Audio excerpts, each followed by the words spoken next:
मेळघाटात विकासाच्या नावे बांधकाम या तत्वावर कोट्यावधी रुपयाचा निधी दरवर्षी खर्च केला जात आहे। या विकासाच्या नावे जे बांधकाम सुरू आहे त्यामध्ये संबंधित विभागातील अधिकारी व त्या कामाशी संबंधित कंत्राटदार संगनमत करून मोठा घोळ करत असल्याचे चित्र धारणी तालुक्यात यंदा राष्ट्रीय ग्रामीण आरोग्य अभियानाच्या निधी अंतर्गत युद्धस्तरावर बांधकाम करण्यात आले आहे। मात्र गंभीर बाब अशी की सदर बांधकाम चोरीची रेती वापरून करण्यात आल्याची माहिती गुप्त सूत्रांकडून प्राप्त झाली आहे। प्रस्तुत प्रतिनिधी व चमूंनी बैरागड प्राथमिक आरोग्य केंद्रास भेट दिली असता एक ट्रॅक्टर दिवसाढवळ्या तापी नदीच्या पात्रातून अवैधरित्या रेत उपसा करून कामावर टाकली व धारणी तालुक्यात गेल्या 5 वर्षापासून एकही रेती घाटाचे लिलाव झाले नाही, तरी युद्धस्तरावर कोट्यावधीचे बांधकाम पूर्ण कसे केले जात आहे हे विशेष। आता शासनाच्या कामात होणाऱ्या या गैरप्रकाराकडे संबंधित विभागातील अधिकारी दुर्लक्ष करून गैरप्रकार व चोरीस का अभय देत आहे हा गंभीर प्रश्न बैरागड प्राथमिक आरोग्य केंद्रात उपस्थित केला जात आहे।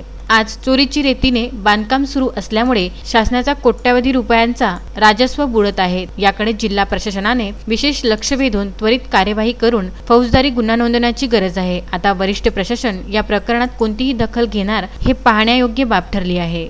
धारणी येथून तस्मीन शेखसह जुगल किशोर जयस्वाल यांचा